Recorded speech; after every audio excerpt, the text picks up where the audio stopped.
जदि आपण माने एही समय रे विवाह पई कोनोसी पुओ बा झियो को जदि प्रपोज करूचंती ताहाले निहाती सामना आडू हाँ ही सुनिया को मिलिबो।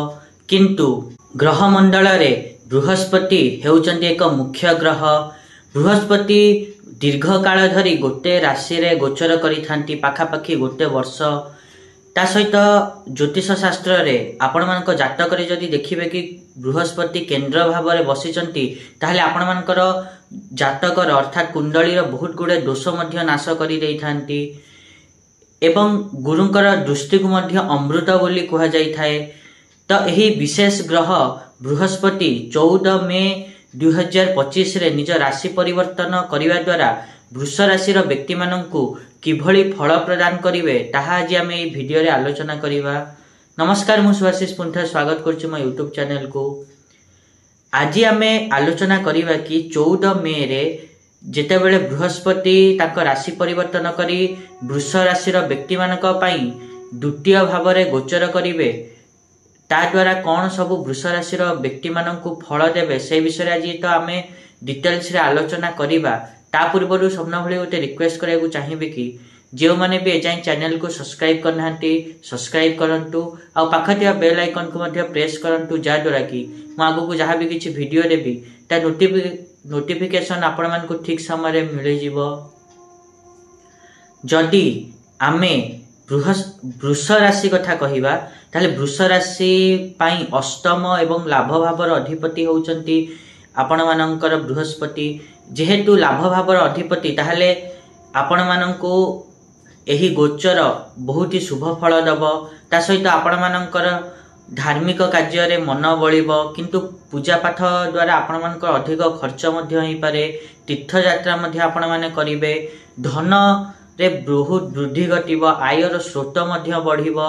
ता द्वारा जदि किछि करज करिथिले ताको सुझीबा पई सक्षम मध्य हेबे।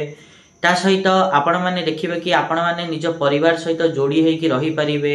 संतान एवं विवाहर सुख मध्य मिलिबो। आपण मानकर परिवार वंश रे आर्थिक उन्नति हबो, सुख रे वृद्धि घटिबो।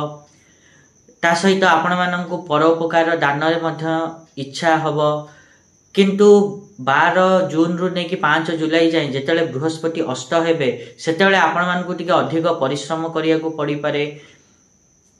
आपण माने एही समय निज जेतेले जहा कथावार्ता करूचंती भाभी चिंती कथावार्ता करंतु एवं 11 नवेम्बर रु नेकी आपण 11 नवेम्बर 2025 रु नेकी 11 मार्च 2026 जाए आपण मानकर बृहस्पति अर्थात गुरु जेतेले बकरी हेबे सेतेबेले आपण मानकु टिके धन संचय करिवा एवं परिवार को जोड़ी की रखिया टिके कष्टकर हेई पारे। किंतु सूर्य बृहस्पति दृष्टि 14 मे परे आपण मानकर कैरियर अर्थात दशम भाव में पड़ुथिबारु आपण मानकर कैरियर चाकरी रे अद्भुतपूर्व सफलता पाइबे, उन्नति करिवे। खास करके षष्ठ एवं अष्टम भाव को दृष्टि दउथिबारु खास करी चाकरी क्षेत्र रे जो माने अछंती तांको विशेष शुभ फल मिलिबो। किंतु 11 नवेम्बर रु 11 मार्च आपण मानकु सिना धन संचय रे असुविधा हबो किंतु 14 मे परे 14 मे रु नेकी 18 अक्टोबर जाए आपण माने धन संचय किंतु भल करि परिबे।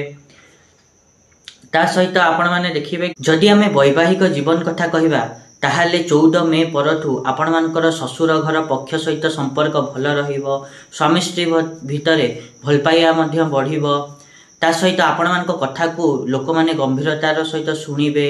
जो माने विवाह योग्य होई जाइचंती तांकर विवाह अर्थात डेथ फिक्स हेई पारे। ता सहित जो माने प्रेम प्रसंग रे अछंती तांकर जदि किछि समस्या थिला ताहाले मध्य ताहा दूर हबो। वृष राशि व्यक्ति माने जदि काहा को प्रपोज करूचंती विवाह पई ताहाले सामना आडू हाँ मध्य सुनिया को मिली पारे।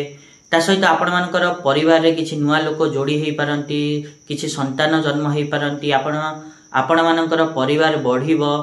ता सहित एहा मध्य देखिबे कि आपण माने जदि उच्च शिक्षा पई विदेश जीवा को चाहुचंती ताहाले मध्य साहा संभव होई परिबो। आपण माने जो यूनिवर्सिटी कॉलेज स्कूल रे एडमिशन करिया को चाहुचंती सेठी आपण मानक एडमिशन मध्य हेई परिबो। ता सहित आपण माने जो विषय बा स्ट्रीम नवा को चाहुचंती से विषय मध्य आपण मानक मिली परिबो। ता सहित आपण माने देखिबे कि शिक्षा क्षेत्र में आपण मानकु शुभ फल जेमते मु कहिली ताहा मिलिबो। ता सहित आपण मानको जो माने विरोधी अछंती से माने मध्य शांत रहिबे। किंतु 11 नवेम्बर 2025 रु नै कि 11 मार्च 2026 जाए आपण मानकर गुरु जेतेले बकरी हेबे सेतेबेले आपण मानको निज स्वास्थ्य प्रति ध्यान दबाकू पड़िबो। जो माने डायबिटीज पेशेंट अछंती बा ब्लड प्रेशर जहार अछि से माने निजको कंट्रोल करिया को पड़िबो। ता सहित आपण मानको मांसपेशी रे समस्या कष्ट अनुभव हेई पारे। पुरुष मानकर मूत्राशय एवं स्त्री मानकर गर्भाशय रे किछि समस्या आसी पारे ताकू मध्य ध्यान दबाकू पड़िबो। ता सहित आपण माननको एही समय रे मद पीवा को कोल्ड ड्रिंक्स पीवा को बाहर जिनस खाया को मन हो पारे जहा कि स्वास्थ्य पक्षे भल नुह। ता प्रति मध्य आपण माननको विशेष ध्यान दबाकू पड़िबो। ता सहित बृहस्पति एही बकरी समय रे आपण माननको निज पाठ पढ़ा प्रति टिके अधिक सीरियस होबाकू पड़िबो। आपण मानक ओजन वृद्धि आपण मानक पई एक समस्या है कि थिया हबो। सेति पई निज खाଇବା पीवा ऊपर ध्यान दबा उचित। टिके स्पोर्ट्स कसरत करिवा माने व्यायाम मध्य करिवा आवश्यक रहिछि। ता सहित आपण मानकर एही गुरुंक गोचर जीवन रे एक अनिश्चितता आनी पारे ता प्रति टिके सतर्क रहिबे। ता सहित आपण मानकर बाहरर सुंदरता मध्य कमी जाई पारे से प्रति मध्य आपण मानकु टिके विशेष ध्यान देबाकू पड़िबो। एत थिला बृहस्पति गोचर आपण मानकु कौन सब शुभ अशुभ फल प्रदान करिवो वृष राशि व्यक्ति मानकु। आशा करिवे कि मुझा कहली आपण माने ठीक रे बुझी पारथिबे। आ जदि वीडियो भल लागिछि ताहले निहात रूपे वीडियो को लाइक करंतु शेयर करंतु आ चैनल को सब्सक्राइब करिया पे तो जमाई भूलंतुनी। आज पई एतिकी देखा हवा नेक्स्ट वीडियो रे। रहुछि नमस्कार।